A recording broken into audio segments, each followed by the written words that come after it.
British advanced pain clinic, నొప్పి మాయం, surgery దూరం. For appointments 9155515563. నమస్కారం, వెల్కమ్ టు ఐ డ్రీమ్. ధర్మ మార్గం విత్ విజిత కార్యక్రమానికి స్వాగతం.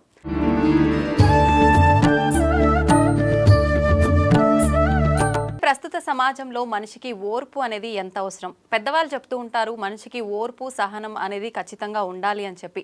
మరి ఓర్పు ఉండాలి అని చెప్పేటప్పుడు మన ముందు అధర్మంగా ఏదైనా జరుగుతున్నప్పుడు, మనపైకి ఏదైనా వ్యతిరేకత వచ్చినప్పుడు అదే ఓర్పుతో ఉండాలా, ఎదురు తిరిగి మనం దాడి చేయాలా, ఇలాంటి మంచి మంచి విషయాలు ఇప్పుడు ప్రభుజీతో మాట్లాడి తెలుసుకుందాం. ప్రస్తుతం మనతో పాటు ఉన్నారు ఇస్కాన్ టెంపుల్ నుంచి ప్రణవానంద గారు. ఇప్పుడు వారితో మాట్లాడి మరిన్ని విషయాలు క్లియర్గా అడిగి తెలుసుకుందాం. హరే కృష్ణ ప్రభుజీ. హరే కృష్ణ మాతాజీ.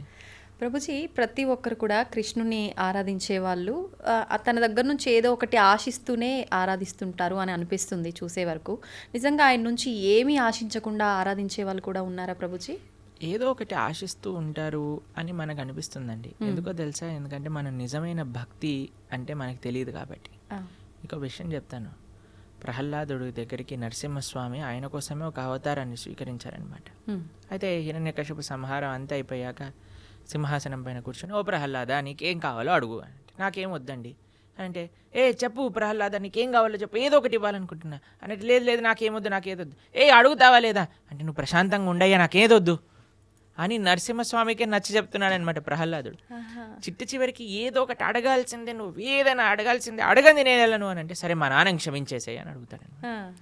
చూడండి, భక్తుడికి చివరికి ఏదన్నా అడగాలి. వాళ్ళ నాన్నగారు ఎన్ని చేశాడండి ఈయనని తేళ్లతో కరిపించాడు, ఏనుగులతో తొక్కించాడు, సముద్రంలో పడేయించాడు, పర్వతంపై నుంచి కిందికి పడించాడు, విషం ఇచ్చాడు, చంపాలని చూశాడు. ఏం చేసినా సరే చివరికి కోరుకో అంటే మా నాన్నని క్షమించేసే అన్నాడు. ఇది ఒక భక్తుడి యొక్క లక్షణం ఎలా ఉంటుంది. ఈరోజు మేము కుంతి మహారాణి యొక్క ప్రార్థనలు చదువుతున్నాం భాగవతంలో. ఆవిడ ఒక కోరిక అడుగుతుంది కృష్ణుని. ఏమంటుంది తెలుసా అండి?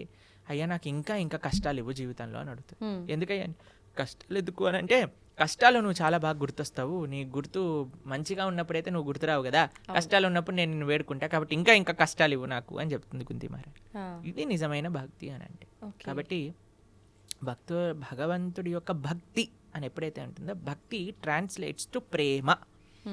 ప్రేమ, నిజమైన ప్రేమలో అండి వేరే వాళ్ళ దగ్గర నుంచి మనం ఏం తీసుకోవాలి అని అనుకోం, మనం ఏమి ఇవ్వాలి అని ప్రయత్నం చేస్తాం. మా గురువుగారు ఒక విషయం చెప్తారు, love means service, love means sacrifice అని అంటారు. ప్రేమ అంటే త్యాగం, ప్రేమ అంటే సేవ. కాబట్టి ఎక్కడైతే ప్రేమ ఉంటుందో అక్కడ స్వపేక్ష ఉండదన్నమాట, నిరపేక్ష భావనతో ఉంటుంది. కాబట్టి భక్తి అని అంటే ఏమీ భగవంతుడి దగ్గర అడగాల్సిన అవసరం లేదండి. ఎందుకంటే ఒక తల్లికి పిల్లవాడికి ఏమేం కావాలో అన్నీ తెలుస్తుంది. అలానే మనకి పరమాత్మ తండ్రి, మన పరమాత్మ తల్లి అని అనుకున్నాం అనుకోండి, మనం ఏమీ కూడా ఆశించాల్సిన అవసరం లేదు. ఆ భావన పెంచుకోవటమే భక్తి అని అంటే. అంత సులభంగా ఎలా వస్తుంది ప్రభుజీ ఆ భావన? ఎప్పుడైతే మనం సాధన చేస్తామో, ఎప్పుడైతే భక్తుల యొక్క సాంగత్యంలో ఉంటామో. ఎందుకంటే అండి, ఎలాంటి వాళ్ళ యొక్క సాంగత్యంలో ఉంటామో అలాంటి ఆలోచనలే మనకు వస్తాయి. ఎలాంటి వ్యక్తుల యొక్క మనస్తత్వం దగ్గర ఉంటాం. మీకు ఒక విషయం తెలుసా అండి? సైకాలజీ చెప్తుంది, you are average of the 5 persons you regularly associate with. ఏమంటుంది? మన మనస్తత్వం అట మన 5 ఫ్రెండ్స్ లేదా మన 5 కాన్స్టెంట్గా అసోసియేట్ చేసే వ్యక్తుల యొక్క యావరేజే మన మనస్తత్వం అవుతుంది. కాబట్టి ఎవరైతే భగవంతుడికి నిరపేక్ష భావనతో భక్తి చేసే భక్తుల దగ్గర ఉన్నారనుకో, మనకు కూడా వస్తుంది. చూడండి, ఒక ఇనుముని అయస్కాంతం పైన బాగా రబ్ చేసి ఇనుము దగ్గర తీసుకెళ్ళామనుకోండి, వెంటనే అని లాగేస్తుంది. నిజంగా చెప్పాలంటే ఇనుముకి అయస్కాంతం శక్తి లేదు, కానీ అయస్కాంతం వల్ల ఉండటం వల్ల ఇనుముకి ఆ శక్తి వచ్చింది. కాబట్టి మీరు దుర్లభమే, చాలా కఠినమే, కానీ ఎప్పుడైతే అలాంటి వ్యక్తుల యొక్క సాంగత్యంలో ఉంటామో అది చాలా సులభం అవుతుంది. అందుకే లోకే సజ్జన సంగతి రేఖ భవతి భవార్ణవ తరణే నౌక అని అంటే అది ముఖ్యం. ప్రభుజీ, అంటే ఈ జనరేషన్ వాళ్ళు చాలామంది ఆధ్యాత్మికత, ఈ స్పిరిచువల్గా వెళ్ళడం, ఇవన్నీ ఒక మూఢనమ్మకం అని కొట్టిపారేసే వాళ్ళు కూడా చాలామంది ఉన్నారు. అసలు నిజంగా మూఢనమ్మకం అంటే ఏంటి, భక్తికి దానికి సంబంధం ఏంటి అసలు? మీకు ఒక విషయం చెప్తానండి, భక్తి మూఢనమ్మకం కాదు. ఇప్పుడు చూడండి, ఒక వ్యక్తి ఒక రిటర్న్స్ రావాలి, ఒక ప్రాఫిట్ రావాలి అని అనుకుంటాడు. అప్పుడు ఏం చేస్తాడండి? ఆయన ఒక ఇన్వెస్ట్మెంట్ చేసి దాంట్లో నుంచి ప్రాఫిట్ కావాలి అని అనుకుంటే పద్ధతి ఉంటుంది. ఏ ఇన్వెస్ట్మెంట్ చేయకుండా నాకు ప్రాఫిట్ కావాలి అనుకుంటే ఎలా చెప్పండి. ఒక వ్యక్తి అట జీవితాంతం భగవంతుడికి ప్రార్థన చేశాడట, నాకు లాటరీ కావాలి లాస్ట్కి చనిపోయాడట. భగవంతుడి దగ్గరికి వెళ్ళాడట, ఒరే ఎలాంటి భగవంతుడు, నువ్వు జీవితాంతం ప్రార్థన చేశాను లాటరీ కావాలని లాటరీ ఇవ్వలేదంటే భగవంతుడు అన్నారట, అయ్యా నేను కూడా ఇవ్వడానికి వెయిట్ చేస్తున్నా, కానీ కనీసం నువ్వు లాటరీ టికెట్ కొంటే కదా నేను ఇచ్చేది అని అన్నాడు. కాబట్టి నాకు లాటరీ కావాలి కనీసం లాటరీ టికెట్ కొనయ్యా నువ్వు. కాబట్టి కనీసం నువ్వు నమ్మకం పెట్టే స్వామి పైన ఆయన రెసిప్రొకేట్ చేస్తాను, నేనేం చేయను, నాకు భగవంతుడు కావాలి, ఇదంతా మూఢనమ్మకం. అవజానంతి మా మూఢ అని అన్నాడు కృష్ణుడు భగవద్గీతలో. మూర్ఖులు నన్ను తెలుసుకోలేరు అని. చాలా సులభం అండి భగవంతుని తెలుసుకోవటం అంటే, చాలా సులభం. ఈ ప్రకృతి మనం పరిశీలన చేసిన మన భగవంతుడి యొక్క ఉనికి ప్రతి అణువులో ఉన్నది. ఎవరికి తెలుస్తుంది? ఎవరైతే వినయంతో ఉంటారో వాళ్ళకి తెలుస్తుంది. విద్య వినయేన శోభతే. విద్య వినయాన్ని ఇవ్వాలి, అంతేకాని మూర్ఖత్వాన్ని పెంచకూడదు మనిషి లోపల. ఇప్పుడు చూడండి, మీకు మన శ్రీహరికోటలో మన శాటిలైట్ సెంటర్ ఉంది తెలుసు కదా. వాళ్ళు ఏ శాటిలైట్ లాంచ్ చేసే ముందైనా వెంకటేశ్వర స్వామి దర్శనం చేసుకుంటారు. తెలుసా మీకు? తెలీదు ప్రభుజీ. వెంకటేశ్వర స్వామి దగ్గరికి వెళ్ళి పూజలు చేస్తారు. ఆ సూలూరుపేటలో అమ్మవారు ఉంటుంది ఒక ఆవిడ, ఆ శ్రీహరికోట దగ్గర, ఆవిడ దగ్గరికి వెళ్ళి పూజలు చేస్తారు. దాని తర్వాత శాటిలైట్ ని లాంచ్ చేస్తారు. అంత పెద్ద సైంటిస్టులు కూడా భగవంతుడా నా ప్రయత్నం నేను చేశాను, నీ దయ కూడా ఉంచనివ్వు. మనకి భక్తిలో ఇదే ముఖ్యమండి. ఇప్పుడు మనం కార్తీక మాసంలో మాట్లాడుకుంటున్నాం. కార్తీక మాసంలో దామోదరుడు యొక్క వ్రతం అంటారు, కార్తీక దామోదర వ్రతం అంటారు. దామోదర్ని కృష్ణుడిని కట్టేటప్పుడు యశోదమ్మ 2 అంగుళాలు తక్కువ పడేది, మళ్ళీ ఇంకా తాడు తెచ్చేది, 2 అంగుళాలు తక్కువ వచ్చేది. ఇంట్లో గోశాలలో ఉండే తాడంతా తీసి కట్టడానికి ప్రయత్నం చేసింది, అయినా సరే 2 అంగుళాలు చివరికి ప్రార్థన చేసింది, కృష్ణ ఇంత ప్రయత్నిస్తున్నానరా నేను అని. అమ్మ అలసిపోవటం చూసి కృష్ణుడు కట్టబడ్డాడు. ఆ 2 అంగుళాలు ఏంటి తక్కువ అంటే మన ప్రయత్నం, భగవంతుడి యొక్క కృప. 2 ఉండాలి భగవంతుని పొందాలి అని అంటే. మన ప్రయత్నం, స్వామి యొక్క కృప. కాబట్టి ఎప్పుడైతే నువ్వు నీ శ్రద్ధ పెట్టు, ఫస్ట్ కొద్దిగా ఇన్వెస్ట్మెంట్ చేయి, దాని తర్వాత భగవంతుడున్నా లేదు నేను మూర్ఖంగా చేస్తాను అని అంటే నీ ఇష్టం, ఎవరి కర్మ వాళ్ళకే బాధ్యత కదండి. కాబట్టి మూఢనమ్మకానికి భక్తికి సంబంధం లేదండి. భక్తి is very scientific, very logical, very emotional, very spiritual process అన్నమాట. కాబట్టి ఎవరైతే భక్తి మార్గంలో ఉంటారో, నాకు తెలిసిన ఎంతోమంది డాక్టర్లు, మీకు ఒక విషయం ఆశ్చర్యపోతారు. మేము ఒకసారి ఒక డివోటీ డాక్టర్ దగ్గరికి వెళ్ళామన్నమాట, ఏదో చూపించుకోవడానికి. అయితే ఆయన టేబుల్ పైన ఒక పెద్ద బోర్డు ఉంది, దాంట్లో ఏం రాసిందంటే I treat and God heals అని రాసింది. అంటే నేను ట్రీట్మెంట్ చేస్తాను కానీ నయం చేసేవాడు మాత్రం దేవుడు. మంచిగా ఉంది. కాబట్టి ఆ భావన అందరికి ఉండాలండి. కాబట్టి భగవంతుడిపైన నమ్మకం మూఢనమ్మకం కాదు, భగవంతుడిపైన నమ్మకం నిజమైన నమ్మకం, వర్త్ ఇన్వెస్టింగ్, ఆ ఫెయిత్ అనేది. కాబట్టి ముందు మనం శ్రద్ధ పెట్టాలి. మనకి భగవంతుడు ఇచ్చే ప్రేమను ఎప్పుడైతే మనం పొందుతామో దానికి ఇంకొక ఇదంటూ ఉండదన్నమాట. ఒకసారి ఒక డాక్టర్ చెప్పాడు, ఒక ఆయన హైసీలోకి తీసుకెళ్తుంటే కృష్ణ రామ గోవింద రక్షించు తండ్రి అన్నట్టు, నేను ట్రీట్మెంట్ చేస్తుంటే దేవుడికి ఎందుకు ప్రార్థన చేస్తున్నాను, కాపాడేది నేను అని అంటే ఆయన అన్నాడట, అయ్యా నీ హాస్పిటల్లో చనిపోతారా జనాలు అంటే చాలా మంది చంపేస్తున్నావు కదా నువ్వు అన్నాడు. నేను చంపట్లేదు నేను జస్ట్ బతికిస్తాను. బతికించినప్పుడు చంపేవాడివి కదా నువ్వే, 2 రెస్పాన్సిబిలిటీ తీసుకోను. లేదన్న నోరు మూసుకొని వెళ్ళు, మా కృష్ణుడు కాపాడుతాడు, మారే కృష్ణ రాకే కృష్ణ మారేకే. భగవంతుడు బతికించాలి అంటే బతుకుతాడు, భగవంతుడు తీసుకెళ్ళాలి అనుకుంటే ఆయన పిల్లలు తీసుకెళ్తాడు అని అన్నారు. అప్పుడు డాక్టర్ కొద్దిగా వినయం వచ్చిందనమాట. కాబట్టి మనం ఎప్పుడైనా వినయంతో ఉండాలి. శ్రద్ధావాన్ లభతే జ్ఞానం. శ్రద్ధ పెట్టు, నీకు జ్ఞానం వస్తుంది, భగవంతుడు ఎవరు ఏంటి అనే విషయాలన్నీ తెలుస్తాయి. ప్రభుజీ, ఆధ్యాత్మిక చైతన్యం అంటే ఏంటి? భక్తి ఆధ్యాత్మిక చైతన్యం రెండు ఒకటేనా? భక్తికి సంబంధించిన జ్ఞానం ఏదైతే ఉందో దాన్ని ఆధ్యాత్మిక చైతన్యము అని అంటారు. ఎప్పుడైతే మనం భగవంతుడి గురించి వింటామో, అందుకే చాలా మంది అండి పూజలకి చాలా ఇంట్రెస్ట్ చూపిస్తారు, వ్రతాలు నోములు చేయాలంటే చాలా ఎంతూజియాస్టిక్గా ఉంటారు. అదే నువ్వు వచ్చి భాగవతం వినరా నాయన అంటే ఎవరు రాడనమాట, గీత చదువురా బాబు అంటే ఎవరు రాడనమాట. ఎందుకు అని అంటే మనకి ఒక స్టెప్స్ ఆఫ్ డివోషనల్ సర్వీస్ ఉంటాయి. 9 భక్తి మార్గములు అని అంటారు, మీరు వినే ఉంటారు కదా. మన ఛానల్లో ఒక ప్రవచనం ఉన్నది 9 భక్తి మార్గాలపైన. అందులో ప్రహ్లాదుడు వాళ్ళ నాన్నగారికి చెప్పినప్పుడు, ప్రహ్లాద హాస్టల్లో ఏం చదువుకున్నావు అని అంటే ప్రహ్లాదుడు అన్నాడు, చదివించి నను గురువులు చదివి తిని సకల శాస్త్రములు చదువులలో మరొమమెల్ల చదివి తిని తండ్రి అని ప్రహ్లాదుడు అన్నాడు అనమాట.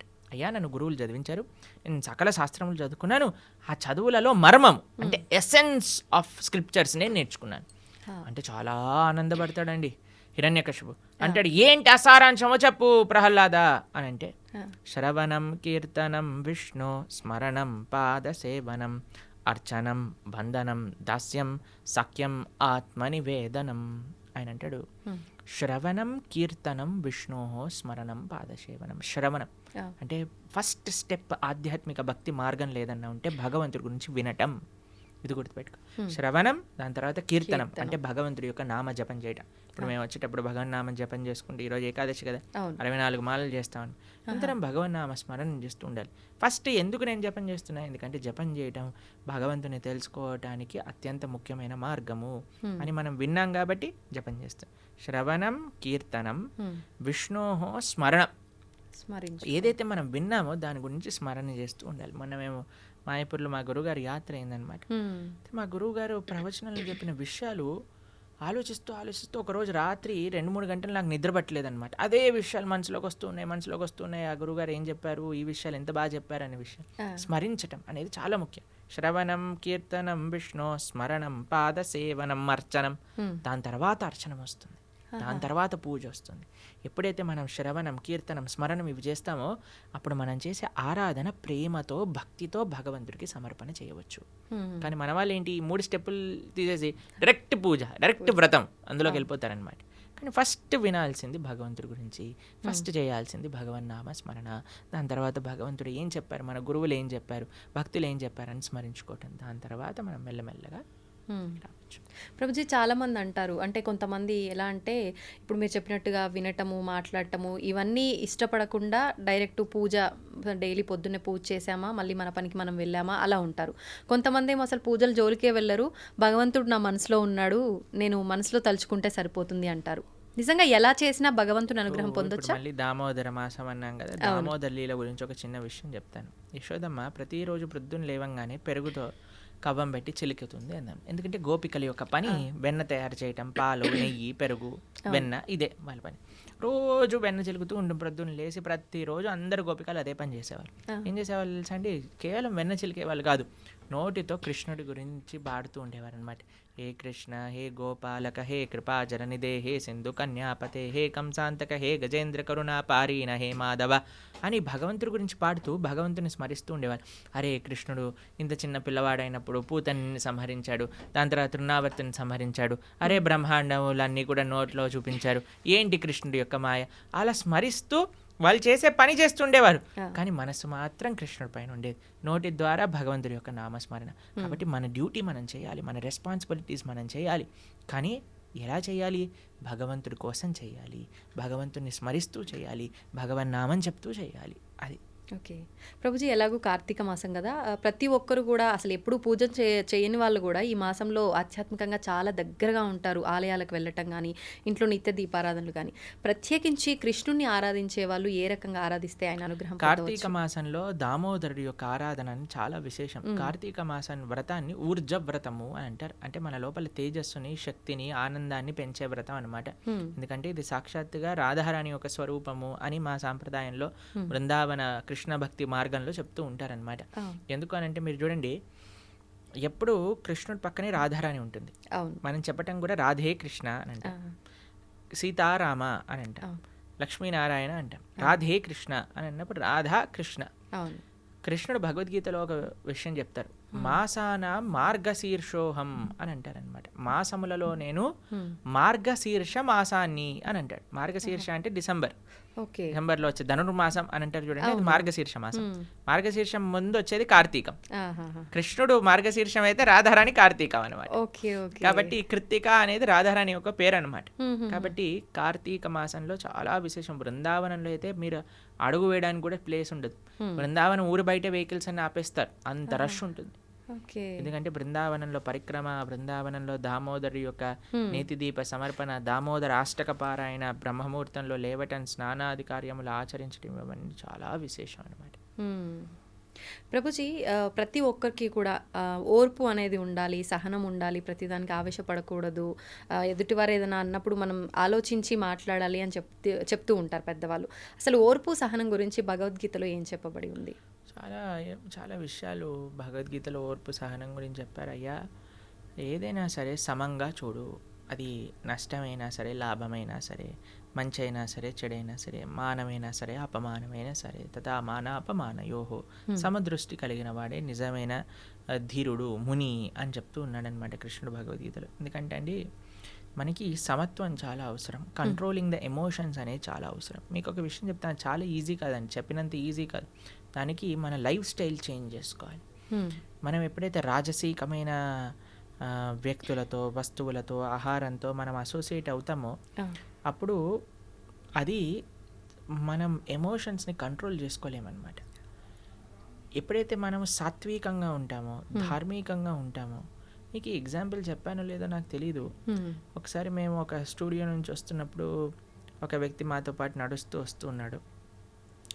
వస్తున్నప్పుడు ఒక ఆయన పరిగెత్తుకుంటూ ఫాస్ట్గా నడిచేసరికి ఈ వ్యక్తిని భుజాలపైన ఇలా డాష్ అయిందనమాట. కింద పడిపోయాడు. కింద పడిపోయి లేసాడనమాట. లేసేసి నా దగ్గరికి వచ్చి, ప్రభుజీ నేను, అప్పుడు ఆయన మాల వేసుకున్నాడు.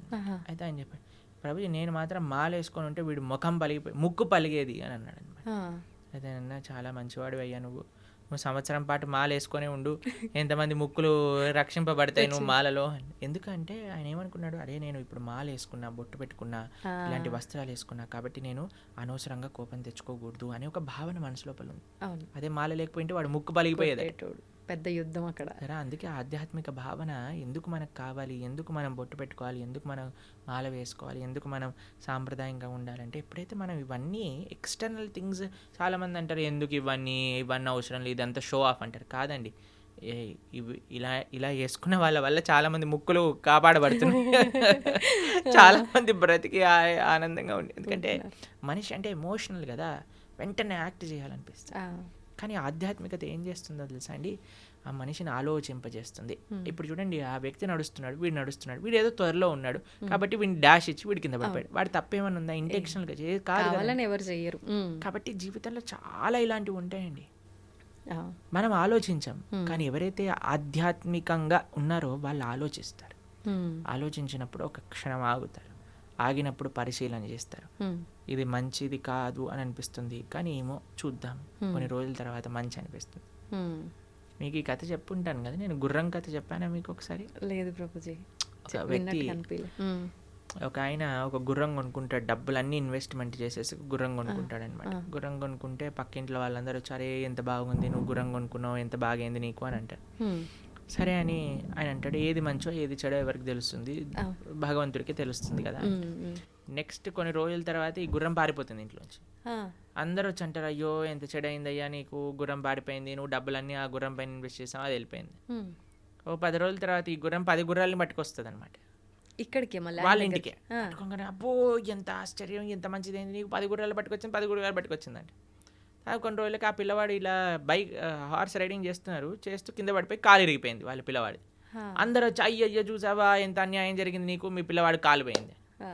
ఓ 10 రోజులకి ఆ రాజ్యం పైన యుద్ధం ప్రకటించారనమాట. రాజు అన్నారు, ఎవరైతే 18 ఏళ్ళ పైన ఉన్నారో అందరు పిల్లలు వెళ్లాల్సిందే, మగ పిల్లలందరూ యుద్ధానికి. అందరిని పట్టుకెళ్ళారు, వీడిని పట్టుకెళ్ళలేదు, ఎందుకంటే వీడి కాలు ఇరిగిపోయింది కాబట్టి. యుద్ధంకి వెళ్ళిన వాళ్ళందరూ చనిపోయారు, వీడు మాత్రం బతుకున్నాడు. ఇప్పుడు చెప్పండి, ఏది మంచి ఏది చెడు ఎలా చెప్తామండి? సమయమే నిర్ధారిస్తుంది, మన కోపిక కావాలంతే.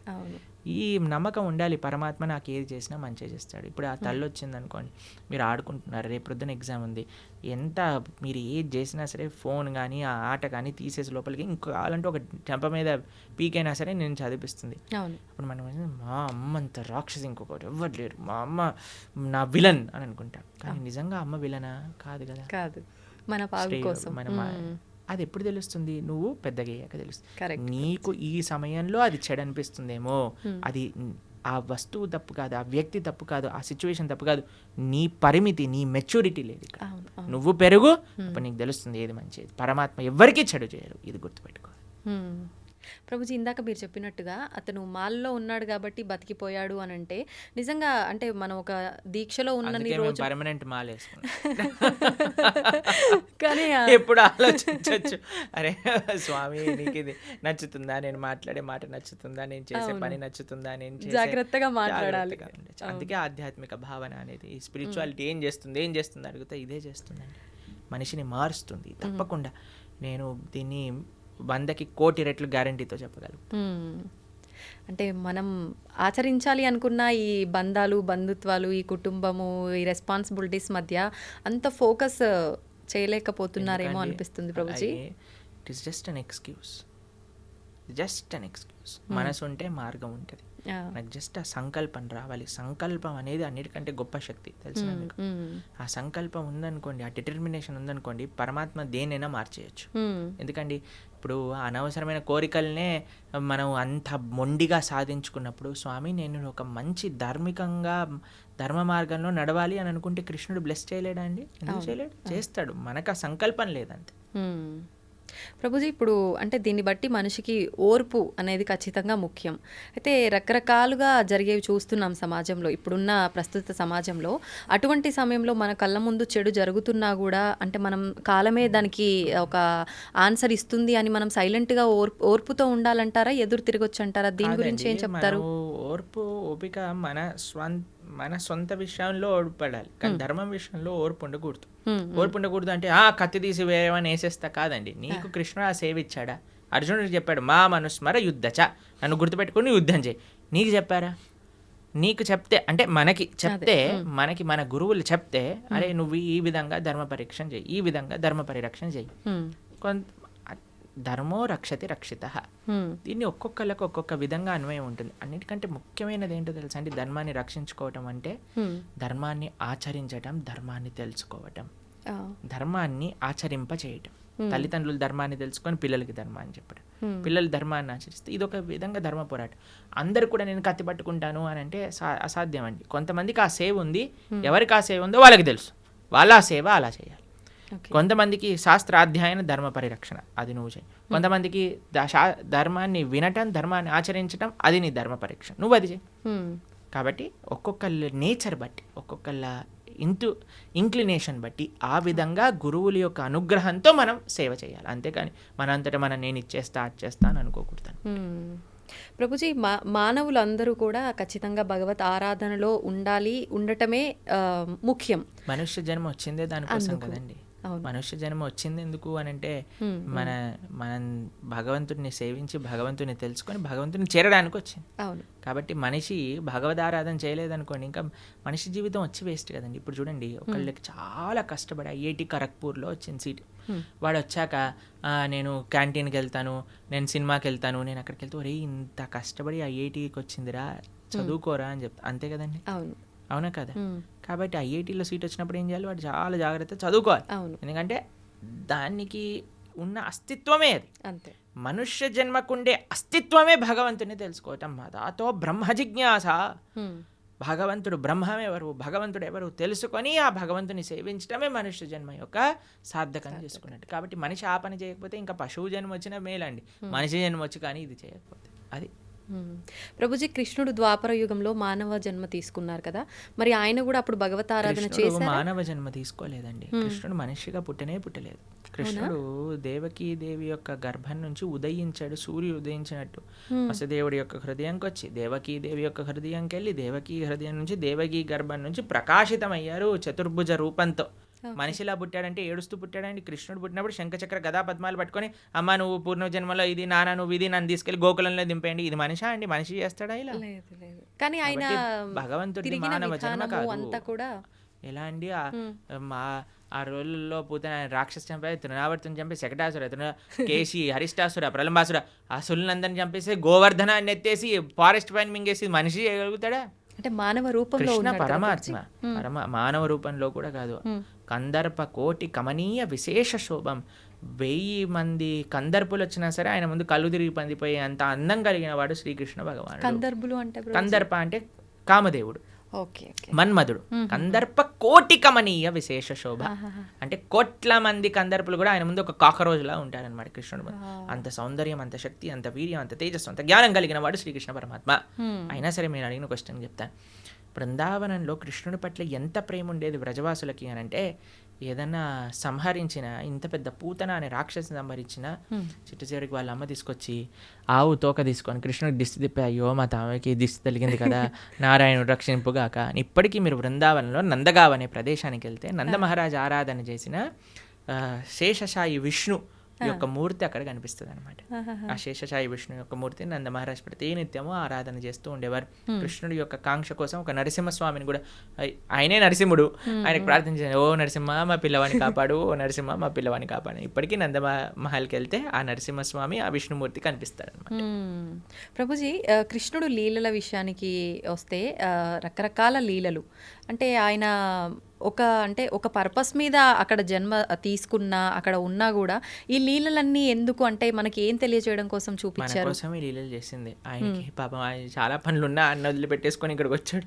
ఎందుకోసము అని అంటే, ఇప్పుడు చూడండి మన పరమాత్మకి ఎంత, చాలామంది అడుగుతారు, ఏంటి మీ దేవుడికి ఇన్ని లీలలేంటి, అవతారాలేంటి, మా దేవుడు మాత్రం ఎక్కడో పైన స్వర్గానికి అక్కడ ఉంటాడు, అక్కడ నుంచి అన్ని చూసుకుంటాడు. ఇప్పుడు చూడండి ఒక వ్యక్తి ఉన్నారు, ఆయన ఇప్పుడు మీకే చెప్తానండి, మనం ఒక సుడిగుండంలో ఒక వ్యక్తి పోతున్నాడు అనుకోండి, కాపాడండి కాపాడండి కాపాడండి అని నడుస్తాం.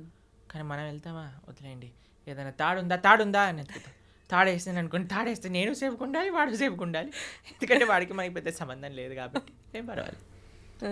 ఇప్పుడు మేము మాయాపూర్లో ఉన్నాం అనమాట. మాయాపూర్ నుంచి వస్తున్నాం కోల్కతా, అక్కడ నుంచి ఇక్కడికి వచ్చాం. అయితే అక్కడ ఒక ఆయన చెప్తున్నారు, ఒక డివోటీ వాళ్ళ మాయాపూర్లో గంగా నది ఫ్లడ్స్ వచ్చినప్పుడు ఏమైందట అంటే, బోట్ టాపులు అయిపోయింది అనమాట. బోట్ పడిపోయి రివర్స్ అయిపోతే ఒక చిన్న పిల్లవాడు నీళ్ళలో పడిపోయాడు, దొరకలేదు.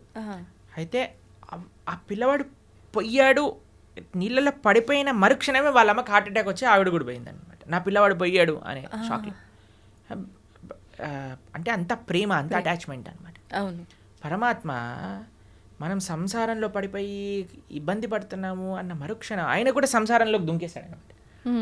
ఎందుకు దుంకేశాడు అంటే మనల్ని కాపాడడానికి. ఎలా కాపాడాడు వీడిని అంటే, వీడికి సినిమా చాలా ఇష్టం కదా అని ఆయన కూడా పాపం సినిమాలో హీరోయిన్ రీల్స్ ఏమంటారు ఆ మూవీ నడిపినట్టుగా ఆయన కూడా అన్ని లీలలు చేశారు. అయ్యో మనుషుడు ఎప్పుడైనా మన లీలలు వింటాడేమో, లీలలు దర్శిస్తాడేమో, లీలలు చూస్తాడేమో, లీలల గురించి అనుభవిస్తాడేమో, అయ్యో లీలల పైన ప్రేమ పెంచుకుంటే, నా నామం పట్ల ప్రేమ పెంచుకుంటే నా దగ్గరకు వచ్చేస్తాడు కదా అని పాప ఆయన అంత ప్రయత్నం చేశాడు. కానీ మన వాళ్ళు భాగవతం చదవరు, వినరు, భగవద్గీత చదవరు, వినరు. ఎంత అన్యాయం చెప్పండి.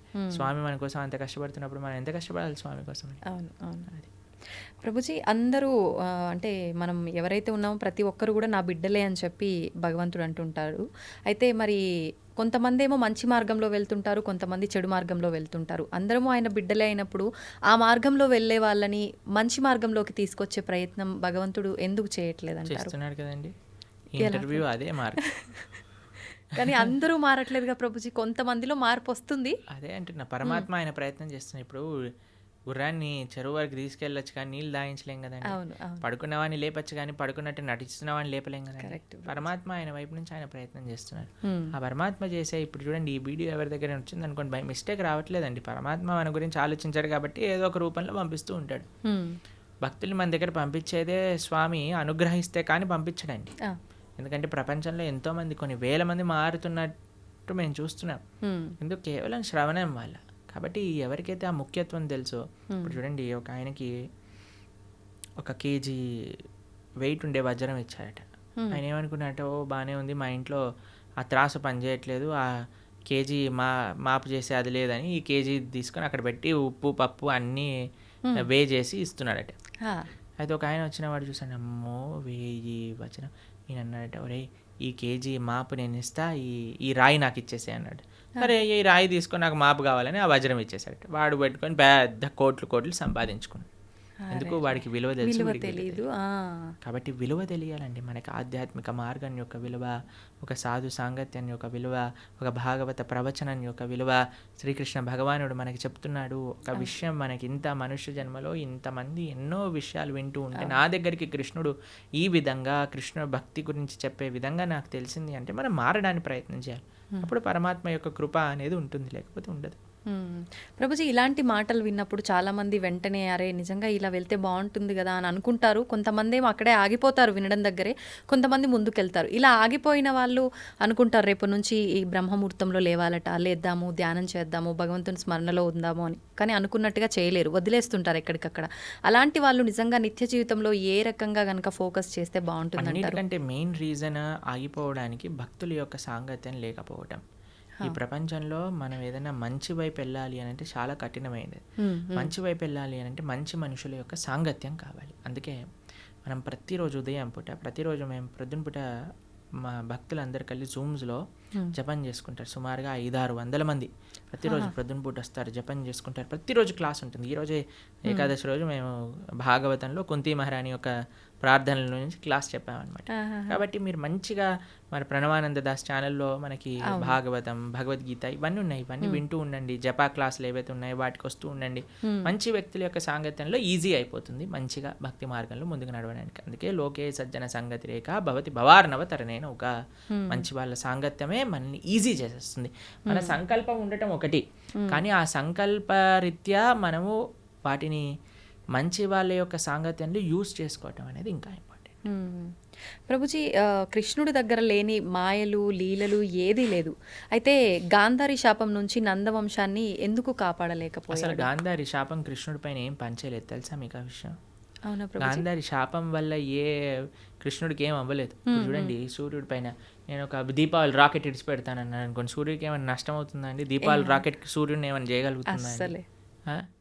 ఒక వ్యక్తి, ఒక చిన్న పిల్లవాడు అనుకున్నాడు, ఇప్పుడు చూడు ఈ రాకెట్ని సూర్యుడి పైన వేస్తున్నా నేను, జుమ్ అని వేసాడు అనుకో, అది వెళ్ళి ఢామ్ అని అంటుంది, చూసావా సూర్యుడికి అయింది చూసావా అని. అది వాడి మూర్ఖత్వం. అంతే అంతే. కృష్ణ పరమాత్మ ఆయన లీలలు అవజానంతి మామూఢ మానుషం తనుమాశ్రిత పరంభావమజానంతో. భగవద్గీతలో ఆయన ఏమంటాడంటే, ఎప్పుడైతే నేను ఈ యొక్క మానవులు ఉండే ఈ లోకానికి లీలలు చేయడానికి వస్తారో మూర్ఖులు నన్ను తెలుసుకోలేరు. అవజానంతి మామూఢ మానుషం తనుమాశ్రిత పరంభావమజానంతో. నా యొక్క పరతత్వాన్ని తెలుసుకోలేరు. ఎందుకంటే అనిపిస్తుంది కదా, అరే కృష్ణుడు ఇక్కడే మనతో పాటు మన లాగానే నడుస్తున్నారు, అది ఇదని. కాబట్టి గాంధారి పెట్టిన శాపం వల్ల కృష్ణుడు అవతార స్వీకారం నుంచి అవతార పరిసమాప్తి చేసేంత వరకు ఏమేం చేయాలో ఆయనకు క్లియర్ స్కెచ్ చేసుకొని వచ్చారనమాట. క్లియర్ స్కెచ్ చేసుకొని వచ్చారు. ఇప్పుడు చూడండి, మీకు ఒక ఉదాహరణ చెప్తాను. నేను స్కూల్కి వెళ్ళాలని బయటకు వచ్చాను, షూస్ వేసుకున్నా, అన్నీ వేసుకొని బయటికి వెళ్ళాను, బస్సు కోసం వెయిట్ చేస్తున్నా. అంత లోపల పక్కింటి వాళ్ళు బైక్లో వెళ్తారండి స్కూల్కి, వాళ్ళు వెళ్తున్నారు, నిన్ను కూడా దింపేస్తాను అన్నాను అనుకోండి, సరే ఎలా ఉన్నా బస్సు రావడానికి టైం ఉంది కదా, వీళ్ళు ఎలా వెళ్తున్నారు కదా ఎక్కేసి మనం వెళ్ళిపోయాం. ఇప్పుడు ఆ వ్యక్తి దింపేశాక ఈరోజు నేనే స్కూల్కి తీసుకొచ్చాను, లేకపోతే వాడు రాకపోతుండే అన్నాడు అనుకోండి, ఏమన్నా ఉందా? ఆల్రెడీ స్కూల్కి తయారయ్యాడు, బస్సు కోసం వెయిట్ చేస్తున్నాడు, బస్సు వచ్చే లోపల వెయిట్ చేస్తున్నారు కదా, ఈయన ఎలా వెళ్తున్నాడు కదా అని వెళ్ళాడు, అంతే కదండి. అలానే పరమాత్మ ఈ విధంగా అవతార పరిసమాప్తి జరుగుతుంది, ఈ విధంగా యదువంశం పరలోకానికి వెళ్ళిపోతుంది అని అన్ని ప్లాన్ ఉంది. గాంధారి నువ్వు నశించుగాక, సరేలే ఎలాగున్న ప్లాన్లో ఉంది కదా, ఈవిని కూడా స్వీకరిద్దాం, ఈ మాటలు కూడా స్వీకరిద్దాం అని పరమాత్మ స్వీకరించాను. అంతేగాని గాంధారి శాపం వల్లే అయింది సూర్యుడికి పైన రాకెట్ వేసినట్టు. ఓకే, మన మూర్ఖత్వమే అవుతుంది. ఓకే. ప్రభుజీ, శ్రీకృష్ణ తులాభారం గురించి తెలుసు కదా, అయితే తులాభారంలో తులసికి చాలా ప్రాముఖ్యత ఉంటుంది. మరి మన నిత్య జీవితంలో మన మనుషులకి తులసి ప్రాధాన్యత ఏంటి ప్రభుజీ? బృందాయే తులసి దేవ్యాయే ప్రియాయే కేశవస్య చ విష్ణుభక్తి ప్రదే దేవి సత్యవద్యై నమో నమః. శ్రీకృష్ణ ప్రేయసి, శ్రీకృష్ణకి అత్యంత గొప్ప భక్తురాలు తులసి మహారాణి. మనము చాలా జాగ్రత్తగా తులసి మహారాణి యొక్క ఆరాధన చేయాలి. చాలామంది అనుకుంటారు స్త్రీలు ఒక్కళ్ళే ఆరాధన చేయాలి, కాదండి. ప్రతి ఒక్కళ్ళు, పురుషుడైనా స్త్రీ అయినా పిల్లవాడైనా పెద్దవాడైనా వృద్ధుడైనా అందరూ తులసి మహారాణికి ప్రదక్షిణ చేయాలి. 4 ప్రదక్షిణలు చేయాలి, నీళ్లు ప్రతిరోజు సమర్పణ చేయాలి. మా ఆలయాల్లో ప్రతిరోజు ప్రొద్దున సాయంత్రం తులసి ఆరాధన జరుగుతుంది. మీరు చూడండి, ఇస్కాన్ టెంపుల్కి వచ్చి ఆ పూజ ఏదైతే భగవంతుడు ఉండే గర్భగృహంలో ఉంటారో అక్కడ తులసీదేవి కూడా ఉంటుంది. తులసీదేవికి వస్త్రాలు వేసి తులసీదేవిని ఆశీర్వదిస్తారు. విగ్రహ రూపంలో ఉంటుంది. విగ్రహ రూపంలో కాదు, తులసి కోటకే వస్త్రాలు సమర్పణ చేసి అక్కడ పెడతారనమాట. ఎందుకంటే ఆవిడ సాక్షాత్తుగా కృష్ణుడి యొక్క పరమ భక్తురాలు కాబట్టి. అందుకే కృష్ణుడికి పెట్టే నైవేద్యం, ఏ అభిషేక ద్రవ్యం, నీరు, దేన్నైనా సరే తులసి వేయకుండా సమర్పణ చేయొద్దు భగవంతుడికి. తులసి పెడితేనే స్వామి స్వీకరిస్తారు. తులసి పెట్టిన నైవేద్యం భగవంతుడు స్వీకరించారు, భక్తులు కూడా అలాంటి నైవేద్యాన్ని స్వీకరించారనమాట. కాబట్టి విష్ణు తత్వానికి ఎక్కడైనా సరే నైవేద్యం పెట్టామంటే తులసి పెట్టి మాత్రమే చెయ్యాలి. కాబట్టి ఈ తులసి ఆరాధన ముఖ్యంగా కార్తీక మాసంలో ప్రతి నిత్యం కూడా మనం 3 సార్లు నీళ్లు వేసి 4 సార్లు ప్రదక్షిణ చేయాలి. తులసి మహారాణికి దీపం పెట్టాలి తులసి దగ్గర, తప్పనిసరిగా ప్రతి ఒక్కరు చేయాల్సిన పని. ప్రభుజీ, తులసిలో కూడా 2-3 రకాల తులసులు ఏదైనా పర్వాలేదు. ఓకే. అయితే ముఖ్యమైన పర్వదినాల్లో తప్ప సాయంకాలం సమయంలో దీపారాధన చేయకూడదు తులసి దగ్గర అని చెప్పి అంటారు. ప్రతిరోజు చేయాలి, ప్రొద్దున రాత్రి భగవంతుడి ఆలయంలో, భగవంతుడి యొక్క పూజా మందిరంలో తులసి మహారాణి దగ్గర ప్రొద్దున రాత్రి నిత్యము ప్రతిరోజు చేయాలి దీపారాధన. ఓకే. ప్రభుజీ, కృష్ణుడి విషయానికి వస్తే గోపికలతో రాసలీలలు ఆడుతుంటాడు బృందావనంలో అని చెప్పి అంటుంటారు. అయితే దాన్ని తప్పుగా కూడా భావించకూడదు అని అంటుంటారు. మరి కామక్రీడకు క్రీడకు తేడా ఏంటి? అసలు అది కామక్రీడ అని భావించొద్దంటారా? అసలు రాసలీల అంటే ఏంటి, అసలు కామం అంటే ఏంటి, ఇవన్నీ తెలుసుకోవాలి ఫస్ట్. ఇప్పుడు చూడండి, కృష్ణుడు రాసలీల చేసినప్పుడు ఆయన వయసు ఎంతో తెలుసా అండి? 6 సంవత్సరాలు. చిన్న పిల్లడు. 6 సంవత్సరాల పిల్లలు అమ్మాయిలు అబ్బాయిలు అందరూ కలిసి ఆడుకుంటున్నారు అనుకోండి, మీరు ఏమంటారు? ఏ దూరం జరుగు, అమ్మాయి దగ్గర ఆడద్దు అని అంటారా మీరు ఎప్పుడైనా? లేదు. మీరు ఎప్పుడైనా అలా చేశారా మీ పిల్లలతో? ఎప్పుడైనా అందరు చిన్న పిల్లలు అందరూ కలిసి ఆడుకుంటున్నారు అనుకోండి, ఎప్పుడైనా డిఫరెన్షియేషన్ చూస్తామని? 6-7 సంవత్సరాల వయసు ఉన్న పిల్లవాడండి రాసక్రీడ జరిగినప్పుడు, తెలిసినా మీకు? ఇంకో విషయం చెప్తాను. గోపికలు అంటే ఎవరు? గోపికలు అంటే స్త్రీ, కృష్ణుడు అంటే పురుషుడు కాదండి. కృష్ణుడు యొక్క శక్తియే గోపిక. కృష్ణుడి యొక్క హ్లాదిని శక్తి యొక్క స్వరూపములే గోపికలన్నీ కూడా, శ్రీమతి రాధారాణి కూడా. కృష్ణుడే సాక్షాత్ ఒక పిల్లవాడు. ఇప్పుడు నేను అద్దంలో చూసుకుంటానండి, అద్దంలో చూసుకుంటూ నేను ఇలా అనుకోండి, అద్దం పైన ప్రభుజీ ఎంత ధైర్యం, మా ప్రభుజీని కొడతావా అని అంటారా మీరు? అరే నీ ఇష్టం, ఇక నీ అద్దం నీ రిఫ్లెక్షన్ ఏదైనా చేసుకో, నువ్వు ఎంత ముద్దొస్తున్నావా, నువ్వు రాసి ఒకటైనా పెట్టు, ఏదైనా చేసుకో, అది నువ్వు నీ రిఫ్లెక్షన్, అంతే కదండి. అంతే. కృష్ణుడు ఏ తత్వమో గోపికలది అదే తత్వం. ఆయన యొక్క హ్లాదిని శక్తి స్వరూపములే గోపికలు, దాంట్లో వేరేది ఏ విషయం కాదండి.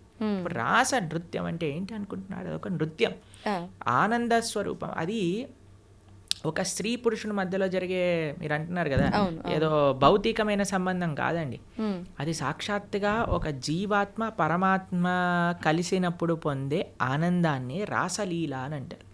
రాసలీల శుకదేవుడికి అన్నిటికంటే ఫేవరెట్ పాస్ టైం భాగవతంలో. శుకదేవుడు ఎవరో తెలుసా అండి? శుక మహర్షి. ఆయన పుడుతూనే తల్లి గర్భం నుంచి నడుచుకుంటూ వెళ్ళిపోయాడు. ఎలాంటి వైరాగ్యం కలిగిన వాడు అని అంటే, ఆయన స్త్రీలు స్నానం చేస్తున్న సరస్సు పక్క నుంచి వెళ్తే స్త్రీలందరూ బిందాస్గా స్నానం చేస్తున్నారనమాట, వస్త్రాలు కూడా కప్పుకోలేదు. వ్యాసులు వారు అడుగుతారు, అయ్యా ఏంటి మీరు అని అంటే, ఆయనకండి స్త్రీ పురుష భేదమే లేదు, ఆయన అంతా ఆత్మజ్ఞాన తత్వంలో రమించేవాడు, కాబట్టి మాకు ఆయన డిఫరెన్సియేషనే తెలియలేదు. ఎందుకంటే స్త్రీకి చాలా తొందరగా పురుషుడి దగ్గర ఏదైనా చెడు భావన ఉంటే కనిపట్టేయచ్చండి. కానీ ఆ స్త్రీలు అంత వైరాగ్యం కలిగిన శుకమహర్షి ఏంటో తెలుసా అండి? ఆవు పాలు పితికినంత సమయం కంటే ఎక్కువ ఒక ప్రదేశంలో ఉండలేరు, అంత వైరాగ్యం కలిగిన వ్యక్తి. ఆయనకి ఫేవరెట్ లీల రాసలీల. అంటే అంత వైరాగ్యం కలిగిన వ్యక్తి ఒక భౌతికమైన గర్ల్ ఫ్రెండ్ బాయ్ ఫ్రెండ్ విషయాలు మాట్లాడతారా అండి? అది కూడా ఎవరి ముందు? పరీక్షిత్ నరేంద్రుని ముందు. వేలాది మంది ఋషులు యోగులు మునులు కూర్చొని శ్రవణం చేస్తున్న ఒక సభలో. కాబట్టి మనం భగవంతుడి యొక్క తత్వాన్ని కమెంట్ చేయటం కంటే ముందు అసలు ఏంటి ఆ తత్వము అని చదువుకోవాలి. అందుకే మీ అందరికీ నేను చెప్పేది ఏంటంటే, భాగవతం వినండి, భాగవతం చదవండి. మన ఛానల్లో ప్రణవానంద దాస్ అనే ఛానల్లో 47 లెక్చర్లు శ్రీమద్ భాగవతం, కేవలం 47 గంటలు మీరు ఇస్తే కృష్ణుడి యొక్క పరిపూర్ణ తత్వం అనేది మనం అర్థమవుతుంది. అది మాత్రం మిస్ చేయకుండా చూడండి. కృష్ణతత్వం గురించి, మన సనాతన ధర్మం గురించి మొత్తం అర్థమవుతుంది. ఫస్ట్ నుంచి లాస్ట్ వరకు వినండి, మొత్తం క్లారిఫై అవుతుంది. ప్రభుజీ వైరాగ్యం అన్నారు కదా, చాలామంది వాళ్ళ లైఫ్లో కూడా అన్ని కష్టాల నుంచి తట్టుకోలేక ఇబ్బందులు పడి దాని నుంచి బయటికి రాలేక వైరాగ్యం చెందుతుంటారు. ఇంకా లైఫ్ వద్దు, ఎందుకు ఈ ఫ్యామిలీ లైఫ్, రకరకాలుగా. అలాంటి వైరాగ్యం నుంచి కొంతమంది డివోషనల్గా ఎక్కువ కనెక్ట్ అవుతుంటారు భగవంతుడికి. నిజంగా అది వైరాగ్యం వల్ల వచ్చిన భక్తి నిజమైన భక్తి ఈ అంటారు. రోజే ఒకళ్ళు చెప్తున్నారు, ప్రభుజీ ఈ కష్టం వచ్చి ఉంటే నేను భక్తి మార్గంలోకి రాకపోయి ఉండేదాన్ని అని అంటున్నారు అనమాట. కాబట్టి కొన్నిసార్లు కష్టాలు కూడా మనం భగవంతుడి వైపు పంపిస్తూ ఉంటాయి. ఆనందం కూడా తీసుకెళ్తూ ఉంటుంది, కష్టం కూడా. ఏదైతే మనం భగవంతుడి వైపు తీసుకెళ్తుందో అది నిజమైన. మరి భక్తికి వైరాగ్యం అవసరమా అంటే అవసరం, కానీ వైరాగ్యమే భక్తి కాదు. ఇప్పుడు మన ఈ స్టూడియోకి రావాలి అంటే ఆ డోర్ ఓపెన్ చేయాలి. వైరాగ్యం అనేది డోర్ లాంటిది, అందు లోపల నుంచి ప్రవేశిస్తే భక్తి మార్గం లోపలికి రాగలుగుతాం అనమాట. కాబట్టి వైరాగ్యం కావాలి. వైరాగ్య విద్య, నిజభక్తి యోగ, శ్రీ చైతన్య మహాప్రభు యొక్క ఉపదేశములలో వైరాగ్యము అని అంటే ఏదో ఫల్గు వైరాగ్యం కాదండి. నిజమైన వైరాగ్యం మనకు కావాలి. యుక్త వైరాగ్యము అని అంటారు. ఫల్గు వైరాగ్యము అని అంటే ఇప్పుడు చూడండి, శ్మశాన వైరాగ్యము అని అంటారు, ప్రసమ వైరాగ్యము అని. ఇదంటే ఎలా అంటే ఇప్పుడు చూడండి, శ్మశానంలో ఎవరైనా కాలిపోతున్నారనుకో, మనది కూడా అదే గతి కదా. ఇంటికి వచ్చాక ఏం చేసావు అంటే, ఇడ్లీ వద్దు నాకు పెసరట్టు కావాలి. ఏం వైరాగ్యం అండి, పోయేవాడికి ఇడ్లీ తిన్నా సాంబార్ తిన్నా ఒకటే కదండి. రెండోది ఏమనుకుంటుందట అంటే, ఎవరైనా ప్రసవ వేదన ఊ అని అరుస్తున్నప్పుడు, అమ్మో నేను మాత్రం పిల్లల్ని కానీ ఇంత నొప్పి నేను భరించలేను. మళ్ళీ పెళ్లి చేసుకోగానే ఒక పిల్లోడు, రెండో పిల్లోడు, మూడో పిల్ల, నాకు కూతురు కావాలి, నాకు ఇంకో అలాంటివి అనమాట. అలాంటి వైరాగ్యం పనికిరాదు. వైరాగ్యం అంటే ఏంటి, నా దగ్గర ఉన్నదంతా కూడా భగవత్ సేవలో ఉపయోగిస్తా.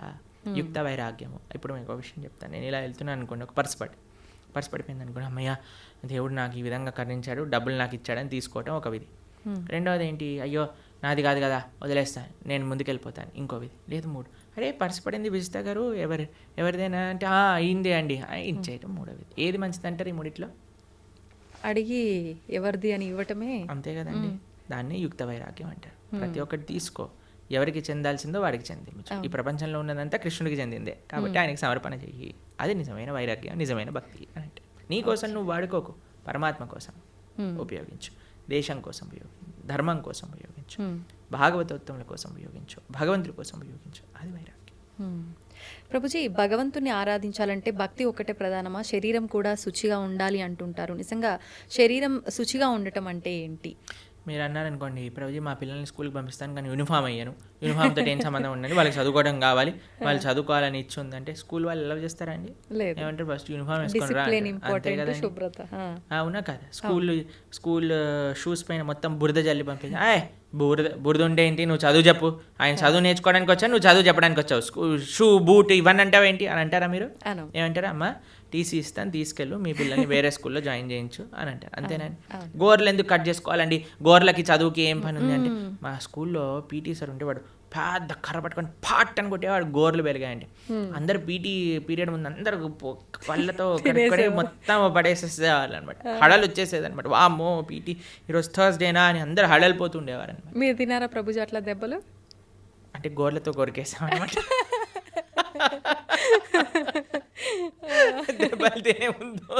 ఓకే, తెలివైన మూవ్ అనమాట అక్కడ.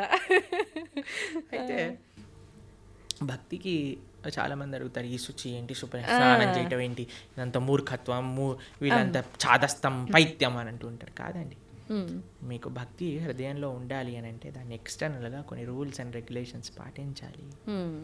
శుచి, స్నానం, ప్రొద్దున లేవంగానే స్నానం చేయటం, మనం కాలకృత్యాలు తీర్చుకున్నాక స్నానం చేయటం, మడితో ఉండటం, అక్కడిక్కడ ముట్టుకోకుండా మంచిగా ప్రేమతో భగవంతుడికి నివేదన చేయటం, ఇవన్నీ కూడా ఆధ్యాత్మిక మార్గంలో మనకి మంచి వైపు నడిపిస్తూ ఉంటుంది అన్నమాట. కాబట్టి శుచి, శుభ్రత అనేది చాలా ఇంపార్టెంట్ అండి. ఇప్పుడు చూడండి, ఈ రూమ్ అంతా నీట్గా ఉంది కాబట్టి ప్రశాంతంగా మనం మాట్లాడుకోగలుగుతాం. కెమెరామ్యాన్లు వాళ్ళు పనిచేస్తున్నారు, మనం ఇక్కడ ఇంకా మొత్తం చిందర బిందర పేపర్లు ఇక్కడ పడిపోయి, ఆ లైట్లన్నీ కింద కూసిపోయి, మొత్తం గోలగోలు ఉందనుకోండి, మనకి చెప్పాలి, మాట్లాడాలి, ఫస్ట్ ఈ రూమ్ క్లీన్ చేయండి తర్వాత చేస్తామంటారు. అంతే కదండి. అంతే. ఏంటండి మేము ఇంటర్వ్యూ చేయడానికి వచ్చాం, ఇంటర్వ్యూ చేయండి ఇవన్నీ ఎందుకు అని అన్నారనుకోండి, బాగుండదు కదా అది. కాబట్టి శుచి, శుభ్రత డైరెక్ట్గా మనసుకి కనెక్షన్. ఇప్పుడు చూడండి, ఇంటికి వచ్చారనుకోండి, ఇంట్లో అన్నీ నీట్గా ఉండి చక్కగా సాంబ్రాణి, మా ఇంటికి వచ్చినప్పుడు బ్రహ్మాల ఆరాధన చేశాక సాంబ్రాణి పొగ వేస్తారనమాట. అప్పుడు ఆ ఆధ్యాత్మిక గుడికి వచ్చిన వాతావరణంలో లాగా ఉంటుందన్నమాట. అంతేగాని అన్ని చిందరబందర వేసి అందరు ఇలా పడిపోయి కూర్చున్నారు అనుకోండి, అప్పో ఎందుకు వచ్చాను రా బాబు, ఎక్కడికైనా వెళ్ళిపోతే బాగుండు అనిపిస్తుంది. కాబట్టి మనకి మనసుకి బాహ్యమైన శుచి శుభ్రత వీటికి కనెక్షన్ ఉంది. కాబట్టి దాన్ని జాగ్రత్తగా తెలుసుకొని మనం శుచి శుభ్రత పాటించాలి.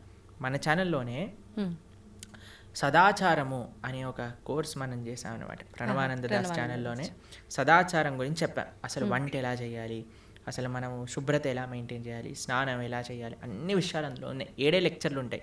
మొత్తం శుచి శుభ్రత గురించి తెలుసుకోవచ్చు అనమాట. అది కూడా వినండి, చాలా మంచి పనికొస్తుంది. ఓకే ప్రభుజీ, చాలామంది కాదు, ప్రతి ఒక్కరు కూడా అసలు ఏది శాశ్వతం కాదు అని అందరూ చెప్తుంటారు. అయితే అది తెలిసి కూడా మనం అన్నిటిపైన వ్యామోహం పెంచుకోవడము, ఈ బంధాలు బంధుత్వాలు వీటన్నిటిపైనే ఫోకస్ చేస్తూ ఉంటాము. ఎంతసేపు కూడా లగ్జరీ లైఫ్కి అలవాటు పడిపోతుంటాము. అసలు ఏంటి, నేను ఎందుకున్నాను, ఎందుకు వచ్చాను, అసలు ఎందుకు జీవించున్నాను, నేను అసలు ఏం చెయ్యాలి అనేది ఎలా అర్థమవుతుంది? ఈ ప్రశ్నలకు సమాధానం. ఇప్పుడు 2 ఎక్స్ట్రీమ్స్లో ఉంటారండి. ఒకటి 2 అటాచ్డ్ లేదా 2 డిటాచ్డ్. భక్తి అలా కాదు. భక్తి అండర్స్టాండ్ యువర్ పొజిషన్. నువ్వు భగవంతుడి యొక్క దాసుడు, ఇవన్నీ కూడా భగవంతుడు ఇచ్చినవి. కాబట్టి ఇప్పుడు చూడండి, మీకు ఇంతకుముందు చెప్పాను అనుకుంటా, మాకు ఏదన్నా వస్తువు కానీ ఏదన్నా మేము యూజ్ చేసాం ఉందనుకోండి, ఫస్ట్ దానిపైన ICO ప్రణవానంద దాస అని రాస్తాం మేము. ICO అంటే ఇన్ కేర్ ఆఫ్, అంటే ఇది నాది కాదు, నాకు కృష్ణుడు ఇచ్చింది, నేను దీని కేర్ టేకర్ని మాత్రమే. ఈ భావన ఉండాలి. నీ కొడుకు పైన, భార్య పైన, భర్త పైన, ఇల్లు పైన, గాడి పైన, చుట్టాల పైన, వస్తువుల పైన, అన్నిటికీ ఇదే భావన. ఇది పరమాత్మ భగవంతుడు నాకు ఇచ్చాడు, దీన్ని నేను జాగ్రత్తగా చూసుకుంటా. కానీ ఎవరిచ్చారు? భగవంతుడు. నా ప్రేమ భగవంతుడి పైన. భగవంతుడు ఇచ్చిన వస్తువు. ఇప్పుడు నేను మీకు ఒక గిఫ్ట్ ఇచ్చాను అనుకోండి, ఎంత బాగా పెట్టుకుంటారే, ప్రభుజీ ఇచ్చారు ఈ గిఫ్ట్ని, జాగ్రత్తగా పెట్టుకోవాలి అని అనిపిస్తుంది. ఎందుకు? గిఫ్ట్ పైన ప్రేమ లేదా ఒక వ్యక్తి పైన గౌరవమా? ఇప్పుడు మీకు చాలా ప్రేమతో మీ తమ్ముడు కానీ, అన్నయ్య కానీ, చెల్లి కానీ, అక్క కానీ ఒక గిఫ్ట్ ఇచ్చారనుకోండి, ఐఫోన్ ఇచ్చారు. ఐఫోన్ నాకు చాలా ఇష్టం. ఎందుకు నీకు ఐఫోన్ ఇష్టము అని అంటే, అయ్యో మా తమ్ముడు, అక్క, చెల్లి, అన్న ఎవరో ఒకరు నాకు ఈ గిఫ్ట్ ఇచ్చారు కాబట్టి. అన్నకి యాక్సిడెంట్ అయింది, పోతే పోనీ ఐఫోన్ ఉంది కదా, ఐఫోన్ చూసుకుంటాను అన్నారు అనుకోండి, అరే నీకు అన్న ముఖ్యమా ఐఫోన్ ముఖ్యమా? నాకు ఐఫోన్ ముఖ్యం అని అంటే నిజంగా అన్న పైన ప్రేమ అండి? లేదు.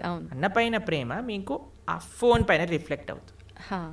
అన్న ఇచ్చాడు కాబట్టి నాకు ఇది ప్రేమ అని అనిపిస్తుంది. అట్లనే భగవంతుడు అయిన ప్రేమ ఎప్పుడైతే ఉంటుందో అన్ని సంబంధాలు బాగుంటాయి. ఎందుకంటే వీళ్ళందరినీ కూడా భగవంతుడితో కనెక్షన్తో చూస్తాం కాబట్టి. ఎప్పుడైతే భగవంతుడిని తీసేస్తామో జీవితంలో మన స్వార్థం, ఆవిడ అనుకుంటుంది ఆవిడ స్వార్థం, నేను అనుకుంటాను నా స్వార్థం, పిల్లలు అనుకుంటారు నా స్వార్థం, తల్లిదండ్రులు అనుకుంటారు నా స్వార్థం, అత్తమామలు అనుకుంటారు వాళ్ళ స్వార్థం. కానీ ఎప్పుడైతే కుటుంబం మొత్తం కలిసి భగవంతుడిని ఆశ్రయిస్తుందో అప్పుడు అందరూ కృష్ణుడికి ఏది మంచిది, కృష్ణుడు నేను ఏం చేస్తే నాతో ఆనందంగా ఉంటాడు అని ఆలోచించి ఆ విధంగా చేస్తాను. ఇదే భక్తి అంటే. అందుకే శ్రీల ప్రభుపాదుల వారికి వాళ్ళ గురువు గారు చెప్పారు, everything can come later. The most important necessity in this world is Krishna consciousness.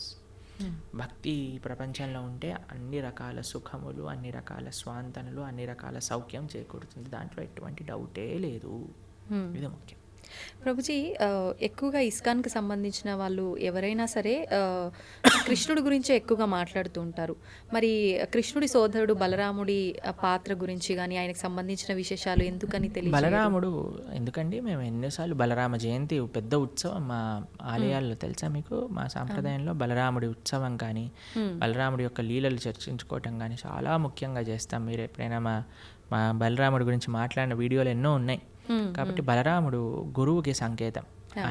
ఆయన యొక్క శక్తియే గురు పరంపర ద్వారా వస్తుంది, మన ఆచార్యుల వరకు వస్తుందన్నమాట. కాబట్టి మన గురువు చేసే శుశ్రూష, గురువు చెప్పే మాటలు సాక్షాత్తుగా బలరాముడు చెప్పే మాటలే అనమాట. కాబట్టి నిరంతరం వాటిని ఆరాధన చేస్తాం. బలరాముడికి ఆధ్యాత్మిక శక్తి ఇస్తాడనమాట, చాలా ముఖ్యమైనది. నిజంగా చాలా మంచి విషయాలు తెలియజేశారు ప్రభుజీ. ముఖ్యంగా కార్తీక మాసము, దామోదర పూజ, ఎక్కువగా కృష్ణుని ఆరాధించే వాళ్ళు ఉంటారు. ప్రత్యేకించి ఈ మాసంలో ఎలా ఆరాధించాలి, ఏంటి, అసలు ఈ సమాజంలో మనం భక్తి మార్గం వైపు ఎలా వెళ్ళాలి, ఇలాంటి మంచి విషయాలు తెలియజేసినందుకు ధన్యవాదాలు ప్రభుజీ. హరే కృష్ణ. ధన్యవాదాలు మాతాజీ.